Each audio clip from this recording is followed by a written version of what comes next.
नमस्कार।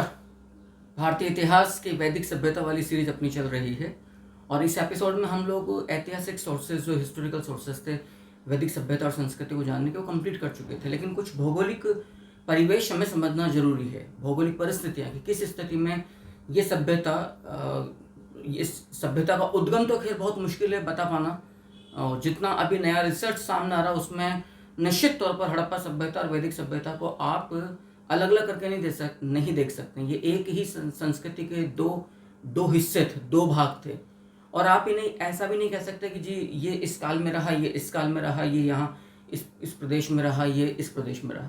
बहरहाल हम जब तक कोई और नवीन ठोस साक्ष्य नहीं आते हैं किसी प्रकार के निष्कर्ष पर पहुंचना थोड़ा सा मुश्किल है, लेकिन जो भी रिसर्च जो भी निष्कर्ष सामने है उससे आप थोड़ा सा इन भौगोलिक परिस्थितियों को समझने का प्रयास करिएगा। हमने जो अब तक देखा कि इनका जो नेटिव प्लेस आप कह सकते हैं, इसको आप आर्य सभ्यता कहते हैं, वो बेसिकली क्या निकल कर आ रहा है हमारे सामने, सप्त सिंधु प्रदेश। ठीक है जी।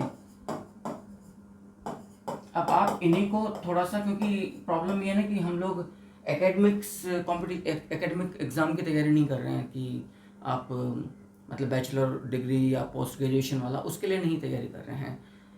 आपका जो संघर्ष है वो सफलता कंपटीशन के लिहाज से, तो यहाँ पर आपको बहुत कट टू कट बात करनी पड़ेगी। तो वैदिक सभ्यता का जो मूल प्रदेश है वो बेसिकली सप्त सिंधु प्रदेश है। सप्त सिंधु का मतलब है कि सिंधु और उसकी सहायक 6 नदियाँ।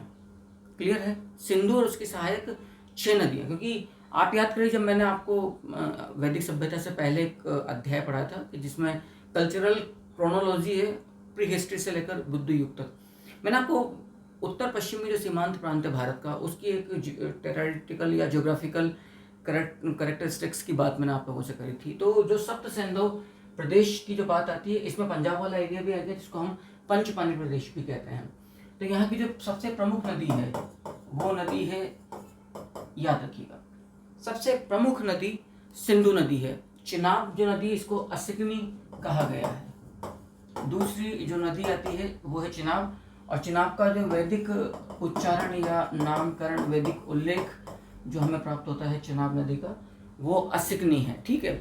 एक नदी और हमारे सामने आती है सतलज, उसको शतुद्री कहकर संबोधित किया गया है, उल्लेखित किया गया, सतुलज। याद रखिएगा इसको किस रूप में, इसको शतुद्र के रूप में, झेलम। क्लियर है? झेलम, वितास्ता, व्यास, विपाशा, रावी, पुरुषनी और सरस्वती, इसको सरस्वती के नाम से पुकारा गया है। तो आपने रावी नदी को पुरुषनी के नाम से, आपने सरस्वती नदी को याद रखिएगा सरस्वती के नाम से, आपने व्यास को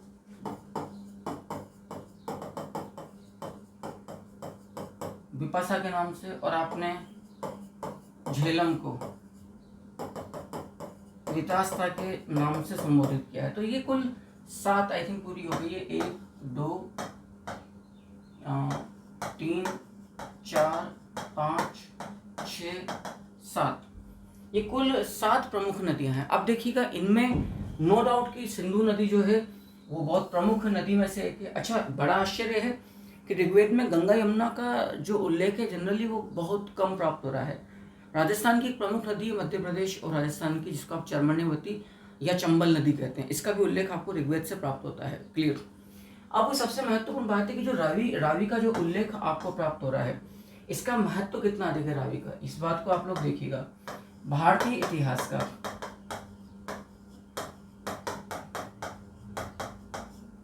पहली बात तो कि भारतीय इतिहास का प्रथम ऐतिहासिक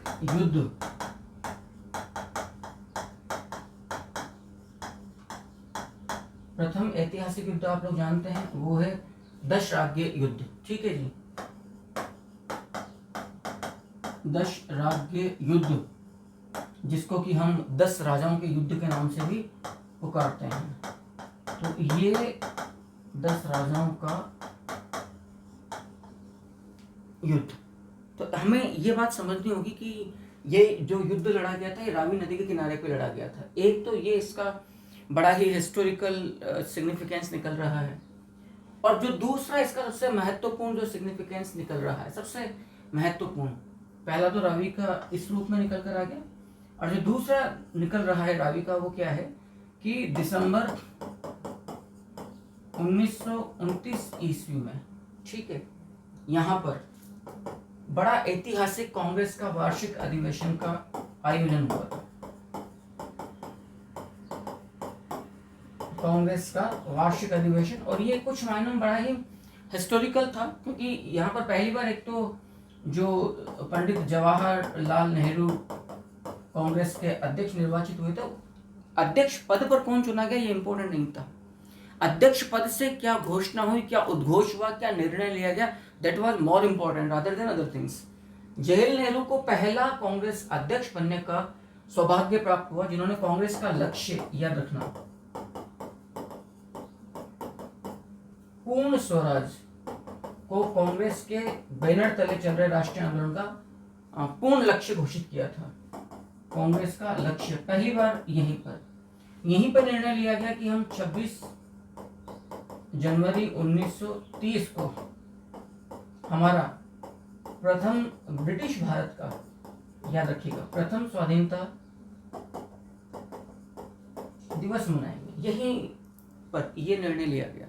तो रावी नदी कुछ यूं बड़ी ही महत्वपूर्ण हमारे लिए हो जाती है। और एक महत्व और रावी नदी का निकलता है कि यहीं पर जो रावी नदी के तट पर जो प्रसिद्ध नगर है वो है लाहौर। अब लाहौर का यदि मैं आपको थोड़ा सा मतलब हिस्ट्री में लेकर जाऊं तो लाहौर का जो मूल नाम प्राप्त होता है वो है लवपुर। लवपुर से बिगड़कर ही लाहौर बना है। पुर माने नगर, लव जो है श्री राम के पुत्र का नाम है। तो अब आप आइडिया लगा लीजिएगा कि इक्ष्वाकु वंश से कितना निकट का संबंध है इस पूरे एरिया का। तो ये 7 नदियों का जो एरिया है सब सैंधव प्रदेश, ये असल में वैदिक सभ्यता का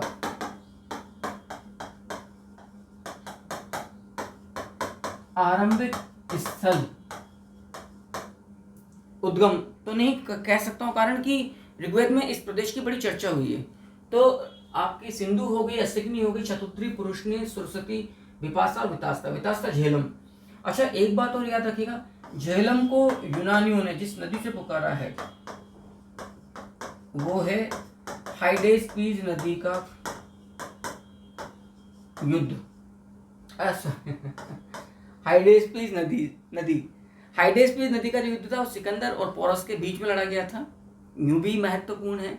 रावी नदी पर तो वैदिक ऋग्वेद का जो दशराज्य युद्ध है ये याद रखना, ये इसका उल्लेख आपको ऋग्वेद में मिलता है।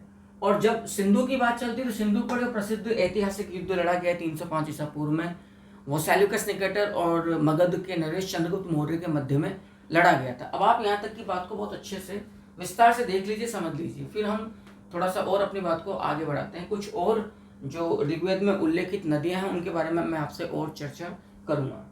तो ये कुछ भौगोलिक परिदृश्य मैं आपके सामने रखा हूँ, आराम से यहाँ तक का देख लीजिए, उतार लीजिए। आई थिंक आप लोगों ने कर लिया, आगे देखिएगा। अब यदि मैं उत्तर वैदिक काल की बात करूँ तो एक नदी मिलती है सदानीरा जो गंडक है, गोमल जो कि गोमती है। गोमल ये याद रखना, गोमल कोई अफगानिस्तान वाला एरिया नहीं, गोमती नदी को कहा गया है। स्वात सुवास्तु बोला गया है। काबुल को कुभा नदियों के नाम है। घग्गर को दृष्टवती और कुर्रम को कुभू के नाम से भी पुकारा गया है। ये हमें प्राप्त होता है, बहुत अच्छे से बार बार देख लीजिएगा, ऋग्वेद के आरंभिक क्षेत्र में सब सैंधव 7 प्रमुख नदियों को छोड़कर।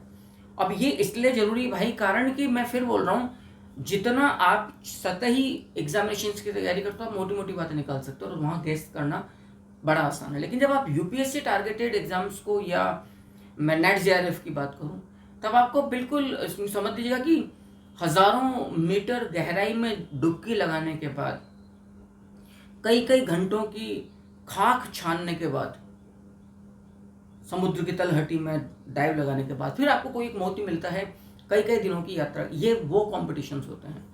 तो कुछ जो अन्य प्रमुख नदियां हमें यहाँ प्राप्त हो रही हैं वो है गंडक जो कि सदानीरा नदी है। इस नदी का याद रखिएगा उत्तर वैदिक काल के साथ बड़ा गहरा संबंध है। शतपथ ब्राह्मण के साथ बड़ा गहरा संबंध है बिहार के अंदर। गोमल को गोमती नदी भी पुकारा गया है, याद रखिएगा। तो जो गोमती नदी है इसको आपने गोमल के नाम से इसको किया है। स्वात को आपने सुवास्तु बोला है।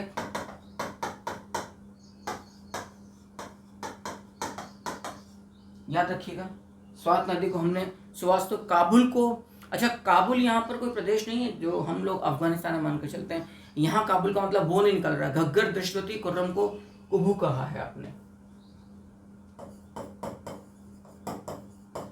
काबुल, एक और नदी आ गई घग्गर,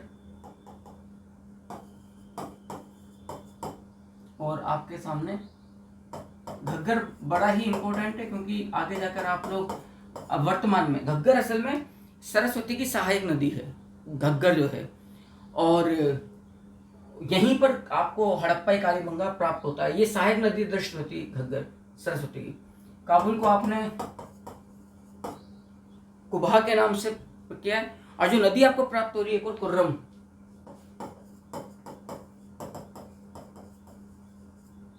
उसको आपने कुबू के नाम से पुकारा है। अब ये इन नदियों की, क्योंकि एक पूरा आपको नदियों का एक पूरा सूक्त आपको प्राप्त होता है। ऋग्वेद में गंगा का उल्लेख मात्र एक बार, यमुना का उल्लेख मात्र 3 बार हुआ है। ये अब बहुत इंपॉर्टेंट फैक्ट्स के रूप में हमें देखना है। गंगा का मात्र 1 बार संपूर्ण ऋग्वेद में उल्लेख मिल रहा है, और यमुना का आपको कुल 3 बार, यमुना का हम कुल यहाँ पर 3 बार हमें उल्लेख प्राप्त हो रहा है ऋग्वेद के नदी सूक्त में हमें। अब ये इसको समझ लीजिएगा आप लोग, ऋग्वेद के नदी सूक्त में हमें कुल 21 नदियों की जानकारी मिलती है। अब ऋग्वेद की यदि मैं भौगोलिक सीमाओं की बात करूं तो पूर्व के अंदर, पूर्वी दिशा में ऋग्वेद का जो भी भौगोलिक सीमा हमें प्राप्त हो रहा है वैदिक साहित्य में, तो सबसे पूर्व की जो नदी है वो गंगा है, और पश्चिम में जिसको काबुल नदी या कुबा बोला जा रहा है वो है। आप देखिएगा, यदि हम ऋग्वेदिक भौगोलिक परिदृश्य की बात करें तो बिल्कुल पूर्व दिशा में जो नदी प्राप्त हो रही है ऋग्वेद साहित्य के अंदर वो गंगा है, और बिल्कुल पश्चिम में जो नदी प्राप्त हो रही है वो असल में काबुल है, जिसे कि कुबा के नाम से भी पुकारा गया है। तो ये जो आपको उल्लेख मिल रहा है ये ऋग्वेद का वर्णित उल्लेख है, जहां यमुना 3 बार, गंगा 1 बार, नदी सूक्त में कुल 21 नदियों का हमें उल्लेख मिलता है।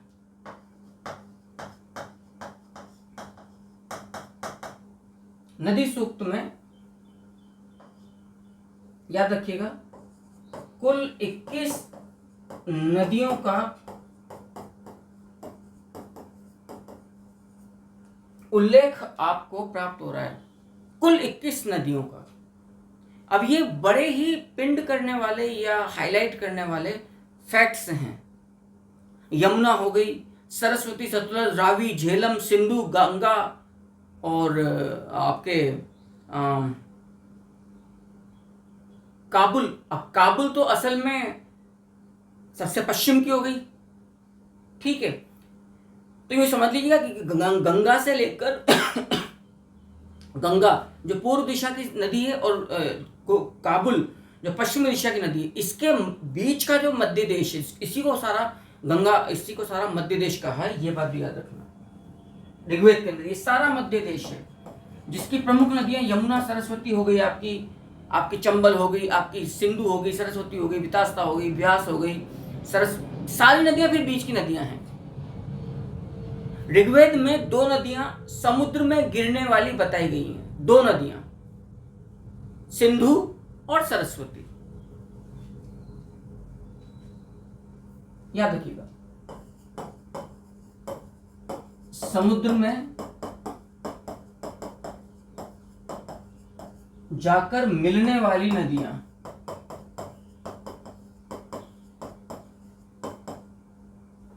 समुद्र में जो जाकर नदियां मिल रही हैं उनमें 2 नदियां हैं।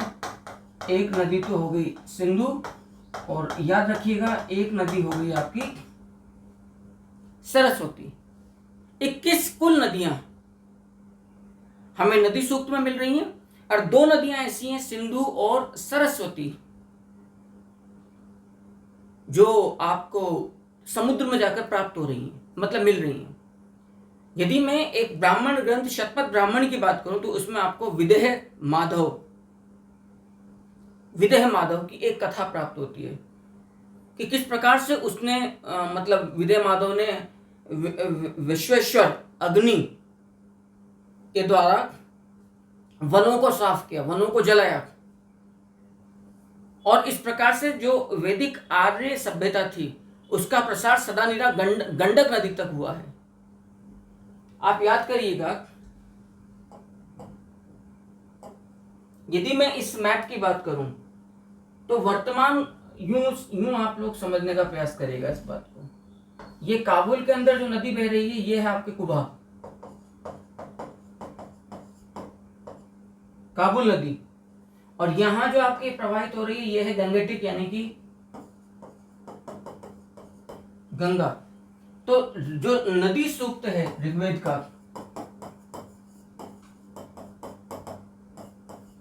उसमें आपको कुल 21 नदियों का उल्लेख प्राप्त हो रहा है, और जो सीमा प्राप्त हो रही है भौगोलिक प्रदेश की वो गंगा से काबुल तक है, कुबा। अब जितनी नदियां हैं फिर वो इस बीच में, और ये जो पूरा जो आपको एरिया प्राप्त हो रहा है ये वाला,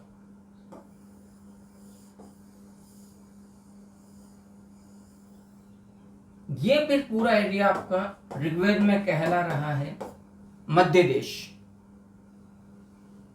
और आप लोगों को मैंने कहा था कि ये बेसिकली ये वाला जो एरिया है,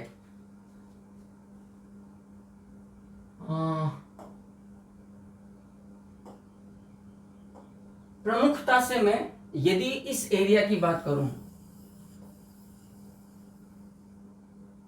ये जो हाईलाइट किया है, तो ये वाला जो एरिया ये तो हो गया आपका ऋग्वेदिक, और जो उत्तर वैदिक एरिया है वो यहां से प्रसारित हो रहा है इस तरफ। तो इसकी जो जानकारी प्राप्त हो रही है, जो मैंने अभी कहा, वो प्राप्त हो रही है आपको शतपथ ब्राह्मण में। यहां पर एक कथा आती है विदेह माधव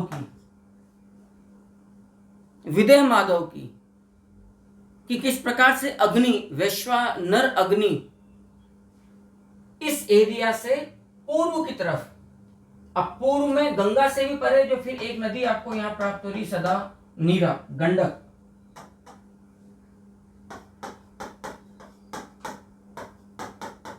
बिहार वाला एरिया, कि शतपथ ब्राह्मण से जानकारी मिलती है कि विदेह माधव ने अग्नि के प्रयास से, अग्नि के सहयोग से इस पूरे एरिया के जंगलों को जलाते हुए कृषि भूमि तैयार करी, और इस प्रकार से ऋग्वेदिक एरिया ऋग्वेदिक संस्कृति सप्त सेंदो प्रदेश से गंगा यमुना दोआब के मध्य देश के पूर्व हिस्से की तरफ, जहां पे गंगा, और फिर बिल्कुल पूर्वतम छोर पर गंडक, सदा नीरा। लेकिन ऋग्वेद में जो सबसे पूर्वतम नदी है वो गंगा है, लेकिन उत्तर वैदिक काल में आर्य संस्कृति का बिहार के जिस हिस्से तक प्रसार बताया जा रहा है, वो प्रसार जाके टिक रहा है गंडक या सदा नीरा तक। यह महत्वपूर्ण है, ये बात सिर्फ मैं आपको समझा रहा था। ये वाला जो एरिया है, ये एरिया आपका आ रहा है सप्त सेंदो प्रदेश। इन्हीं के कुछ हिस्से हमें ब्रह्मर्षि देश के रूप में जाने जा रहे हैं, हमें देवयोनि प्रदेश के रूप में जाने।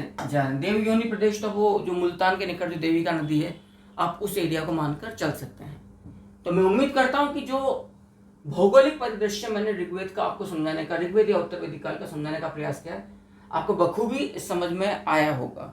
फिर भी पहले इस मैप को ढंग से समझ लीजिए, उसके बाद फिर मैं नदी सूक्त वाला जो मैंने आपको बताया था, मैं स्क्रीन आउट देता हूँ, फिर वो लेते हैं। उसके बाद हम ऋग्वेदिक और उत्तर वैदिक काल का जो राजनीतिक जीवन है उस पर हम चर्चा करेंगे। फिलहाल आप यहाँ तक की बात को देख लीजिए, ढंग से समझ लीजिए, ठीक।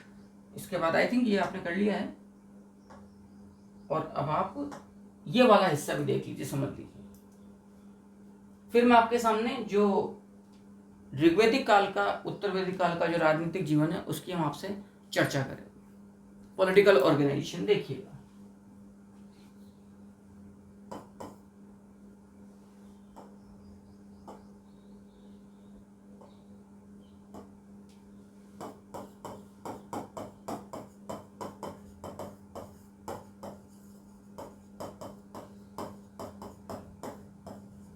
पॉलिटिकल ऑर्गेनाइजेशन, इनका संगठन असल में आपको क्या प्राप्त होता है? सबसे जो छोटी इकाई है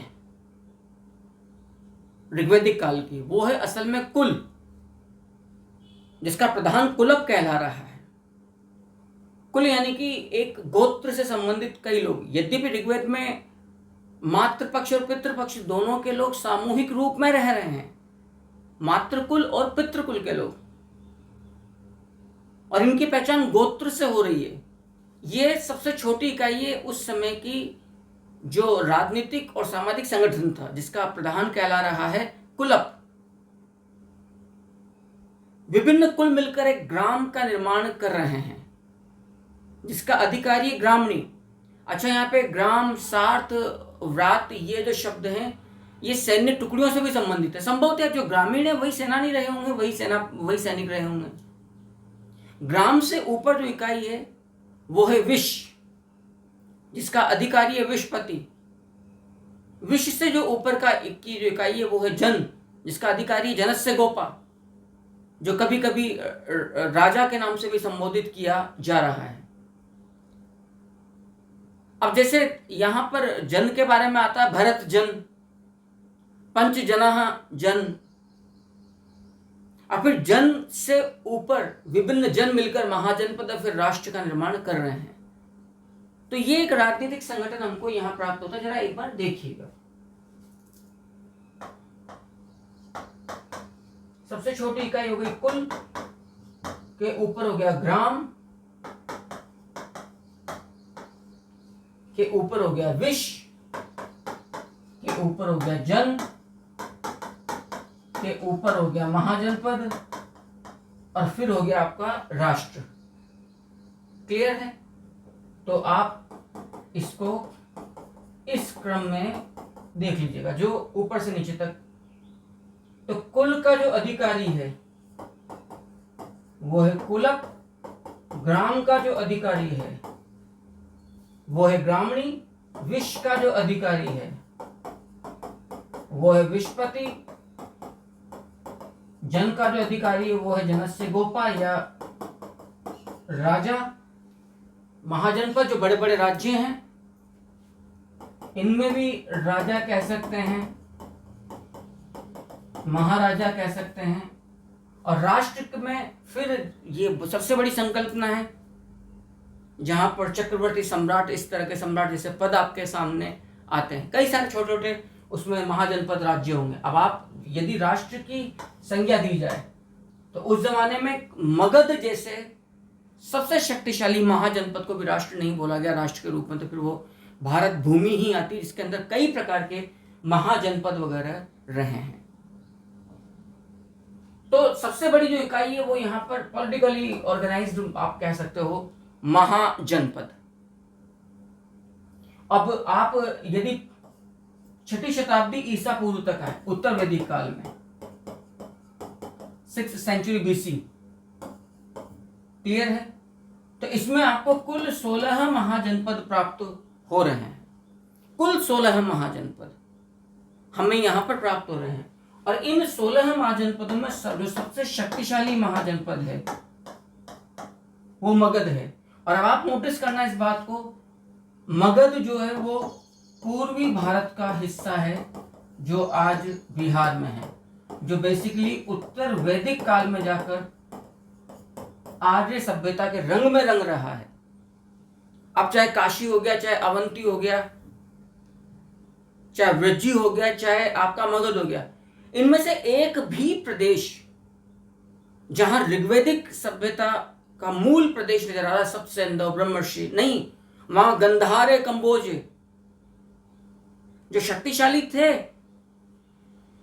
लेकिन इतने प्रासंगिक नहीं रह पाए जितने कि बिहार और उत्तर प्रदेश के अंदर। इसीलिए सर्वाधिक जो संकेंद्रण पाया जा रहा है महाजनपदों का भी उत्तर वैदिक काल में, वो यूपी एमपी के बीच में है। यानी कि जहां पर पूर्वी, मतलब जहां पर उत्तर पश्चिमी भारतीय इलाके से आर्य सभ्यता का एक्सपेंशन हुआ और जो पूर्वी भारत तक पहुंचा। इसीलिए ऋग्वेद में मगध या इसके बिहार वाले एरिया के बारे में या अथर्ववेद के अंदर बार बार जो शब्द निकलता है वो व्रात्य शब्द निकलता है। यानी कि ये वो लोग हैं जो सनातनी वैदिक परंपराओं से विमुख हो रहे हैं। अब भाई जिसकी लाठी उसकी भैंस, क्योंकि इस काल तक आते आते आयरन मेटल जो था वो जीवन का प्रमुख हिस्सा बन चुका था। और मगध के आसपास के एरिया में जो आयरन माइंस थी बहुत मिली। अब जिसका आधिपत्य लोहे पर होगा, पक्की बात है शक्तिशाली सेना का निर्माण करेगा, अच्छे अस्त्र शस्त्र बनाएगा, गहरी जुताई वाले कृषि उपकरण तैयार होंगे तो अच्छी ज्यादा पैदावार होगी, बढ़ती जनसंख्या का आप पेट भरोगे, जो सरप्लस में जीन्स है उसको व्यापार वाणिज्य में लगाओगे तो आपकी प्रॉस्पेरिटी बढ़ेगी, ट्रेड कॉमर्स बढ़ेगा, नगरों का विकास होगा, इकोनॉमी बढ़ेगी। तो जहां पे अर्थव्यवस्था वहां पे तमाम व्यवस्थाएं हैं। आप बड़ी सेना का पेट भर सकते हो, बड़ी नौकरशाही रख सकते हो। ये वजह थी कि मगध पूर्वी भारत का वो जनपद था जो पहले महाजनपद में और फिर आगे जाकर राष्ट्र के रूप में, मतलब संकल्पना ही चेंज कर दी उसने चक्रवर्ती सम्राट की। तो ये एक प्रकार का पॉलिटिकल आप ऑर्गेनाइजेशन समझ सकते हैं इस काल का। लेकिन ऐसा नहीं था कि राजा के ऊपर कोई नियंत्रण नहीं था, वो मनमर्जी कर रहा है। कई प्रकार की संस्थाएं भी यहां पर रही हैं। ऋग्वेद में 3 राजनीतिक संस्थाओं की बड़ी चर्चा होती है, विदत, सभा और समिति। इनमें पूर्व वैदिक काल से जो संस्था, सबसे प्राचीन जो संस्था चली आ रही वैदिक काल की राजनीतिक संस्था, जो राजा के निर्वाचन से लेकर कबीले के तमाम लोगों को संगठित करना, उनके धार्मिक सामाजिक कार्य क्रियाकलापों का संपादन करना, न्यायिक कार्य करना, उनमें जो सबसे प्राचीन राजनीतिक संस्था में नजर आती है वो विदत है। नो डाउट कि इस काल में अधिकांश जो शासन प्रणाली थी वो राजतंत्रात्मक थी।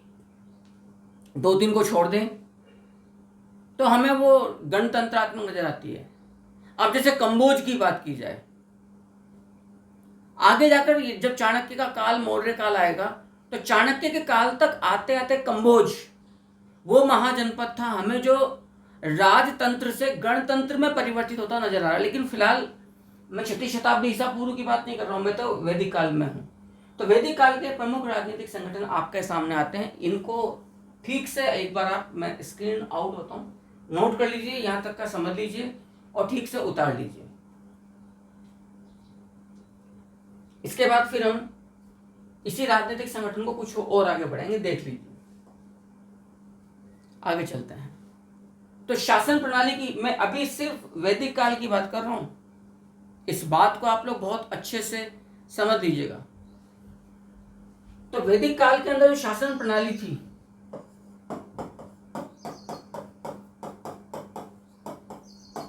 वो राजतंत्रात्मक थी।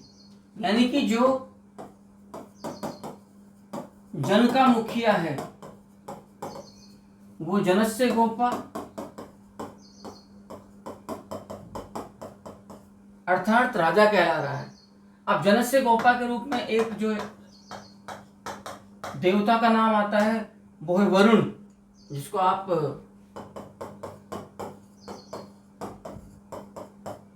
जल देवता के नाम से भी पुकारते हैं। अच्छा, एक बात और याद रखना, जल देवता भी एवं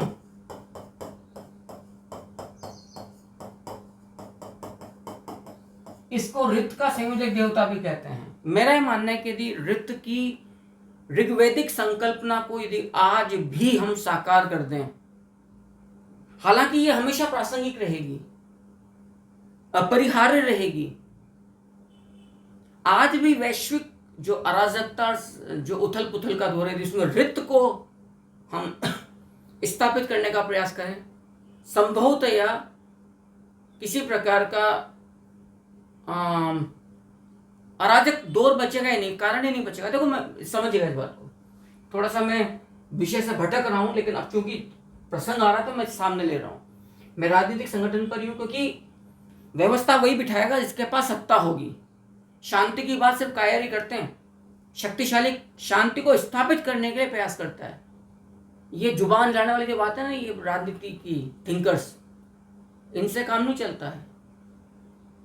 जिसके हाथ में तलवार शमशीर होगी, जिसकी धार होगी, वो गर्दन काटने का मादा भी रखेगा, कटी हुई गर्दनों के नींव पर शांति भी स्थापित कर पाएगा।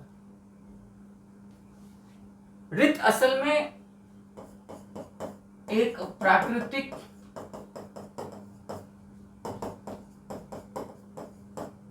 वितरण व्यवस्था है। ऋग्वेद कहता है कि जिस प्रकार से प्रकृति कभी भेदभाव नहीं करती है, प्रकृति भेदभाव नहीं करती है, नदी अपनी जगह पर है, वृक्ष अपनी जगह पर है, फल अपनी जगह पर है, पहाड़ अपनी जगह पर है। आपका पुरुषार्थ, आपका मादा है कि कौन उसे पाता है। अब होगा क्या कि यदि जिसने पाया, यदि उसने जीवन दर्शन के अनुसार उसका समान वितरण किया, तब तो न तो असमानता होगी, न विषमता होगी, न असंतोष होगा, न सामाजिक भेदभाव उभरेगा। क्योंकि समाज का हर हिस्सा उसको पाने में जो भी उसकी योग्यता है, कुछ लड़ रहे हैं उसको पाने के लिए, कुछ हथियार बना रहे हैं, कुछ ट्रांसपोर्टेशन का कार्य कर रहे हैं, कुछ जो लड़ने के उसके पीछे से परिवार को तो तब तो कोई दिक्कत नहीं है। लेकिन जिसने युद्ध किया और जीता, यदि उसने बड़ा हिस्सा ये कह के रखा कि हमने रक्त बहाया, हमारा अधिकार है, और उस तबके को नजरअंदाज कर दिया जिसने उनको लड़ने योग्य बनाने तक पूरी प्रक्रिया की में हिस्सेदारी करी, हथियार बनाना, कच्चा माल लेकर आना, ट्रांसपोर्टेशन करना, घायलों की सेवा शुश्रूषा करना, तो ये प्राकृतिक नैतिक व्यवस्था है, ये एक प्रकार की वितरण व्यवस्था है, ये कहलाती है ऋत। ऋग्वेद कहता है कि जहां जहां ऋत स्थापित होगा, और ये स्थापित कौन करेगा? वरुण, जो जनस्य गोपा है। तो प्रकृति में किसी भी प्रकार का असमानता, विषमता, असंतोष नहीं पनपेगा, दुख नहीं होगा, संघर्ष की वजह ही नहीं बचेगी। इसलिए ऋग्वेद में ऋत की संकल्पना, ऋत की अवधारणा पर विशेष जोर दिया गया है। उत्तर वैदिक काल में ऋत की अवधारणा खंडित हुई। कारण मैंने पहले ही कहा, जब नेचुरल रिसोर्सेज बढ़ रहे हैं, आपने लोहे का इन्वेंशन कर लिया, उससे इक्विपमेंट्स, वेपन्स बना लिए, तो फिर अब आप ये कहोगे भाई मैंने खान लोहे को मैंने आधिपत्य स्थापित किया तो सब कुछ मेरा ही होगा। वो अपनी टुकड़ी रख रहा है, लठेत रख रहा है, मनमाना कर वसूल रहा है, तो फिर यहां से अनइक्वालिटी, अनइक्वल डिस्ट्रीब्यूशन सोसाइटी में, वो वर्ग संघर्ष को, वो असंतोष को, वो दुख को, वो डिजायर्स को जन्म देता है। उपनिषद में जो बार बार जो मैंने जो लास्ट सेशन में कहा कि आपका उद्देश्य क्या है, बैलेंस करना, ये बैलेंस ही प्राकृतिक नैतिक व्यवस्था ऋत की है। तो अब इसको सारा उस रूप में समझिएगा। अब आप सोचिए कितना बड़ा दर्शन है ऋग्वेद का। यही चरम परिणति आपको वेदांत के रूप में उपनिषद में जाकर प्राप्त होती है। आई थिंक आपको जिस मैं उसमें कॉन्टेक्स्ट में समझाना चाह रहा हूं वो आपने समझा होगा। तो राजतंत्रात्मक प्रणाली यहां पर स्थापित है, जिसका मुख्य कार्य क्या है अब आप समझिएगा, ऋत की स्थापना करना।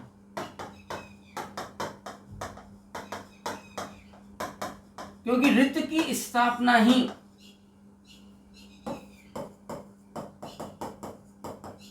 समाज में शांति की स्थापना का मूल मंत्र है। यही तो अब आप समझिएगा, भारतीय संस्कृति का जो वसुधैव कुटुंबकम वाला जो सिद्धांत है वो यही तो है। क्योंकि यहां पर ऋत सिर्फ एक जो आपका जन है वहीं तक नहीं है, पूरे यूनिवर्स को, पूरे ब्रह्मांड को आपने अपना मदरलैंड घोषित किया है। तो आपका कर्तव्य, देखो कॉलोनाइजेशन ये भी कर रहे हैं, लेकिन ये संवितरण, शांति, ये यूं नहीं आ रहे हैं कि अपने स्वार्थ की सिद्धि के लिए भारत को कॉन्कर कर रहे हैं और कह रहे हैं इट्स अ वाइट्समैन बर्डन। हमें तो खुदा से आदेश मिला जी कि जो जो काफिर उन सबको तलवार के दम पर कन्वर्ट करिए, वो ये नहीं कर रहे हैं।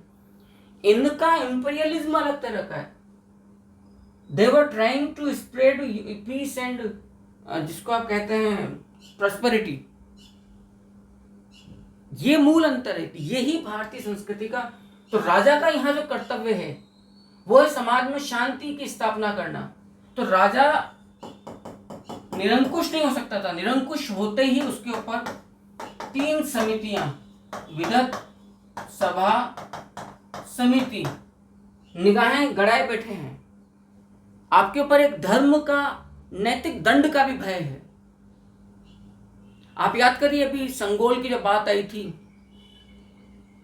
अभी कंटेम्प्रेरी इंडिया में, भारत में जो नई संसद सेंट्रल विस्टा का, तो वो राजदंड यही तो दिखा रहा है कि यदि आप अपने कर्तव्य से भटकोगे, भाई भतीजावाद करोगे, परिवारवाद करोगे, तो वो असंतोष को जन्म देगा।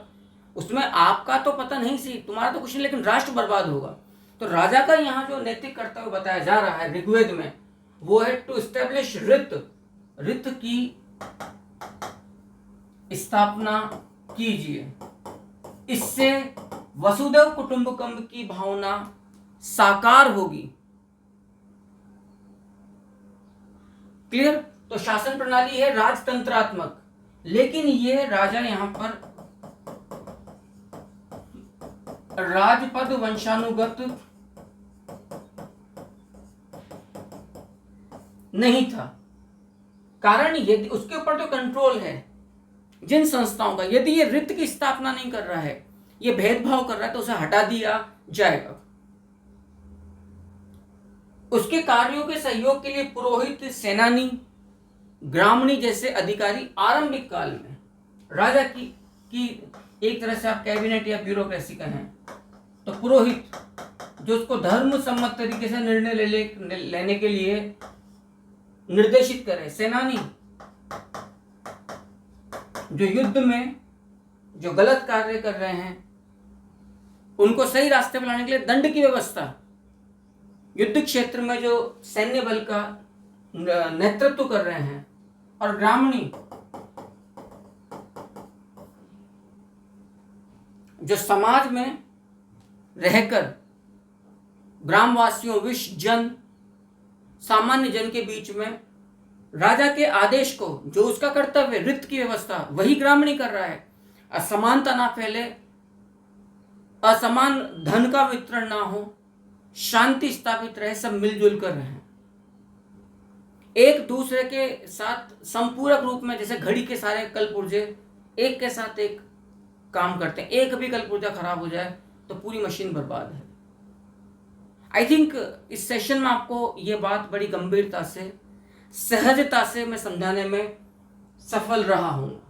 यदि इस एपिसोड में दी गई जानकारी से आप संतुष्ट हैं तो प्लीज सबको बताएं, असंतुष्ट हैं तो मुझे बताएं। अगले एपिसोड में मैं यहीं से अपनी कहानी को और आगे बढ़ाऊंगा। आपको, यदि आप गंभीरता पूर्वक पढ़ते रहे, आपके अंदर धीरे धीरे रोचकता,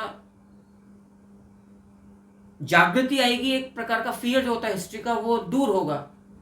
ये बड़ी बड़ी मजेदार कहानियां हैं, लेकिन यदि डिमांड करती है कि एक सीरियस सिंसियरिटी, एक सीरियसनेस हमारी उसमें रहे, क्योंकि जिन कंपटीशन को आप टारगेट करके इन क्लासेस को डिजाइन कर रहे हो, मैं दोबारा बोल रहा हूं, वो इंडियन ब्यूरोक्रेसी के शीर्ष पद हैं।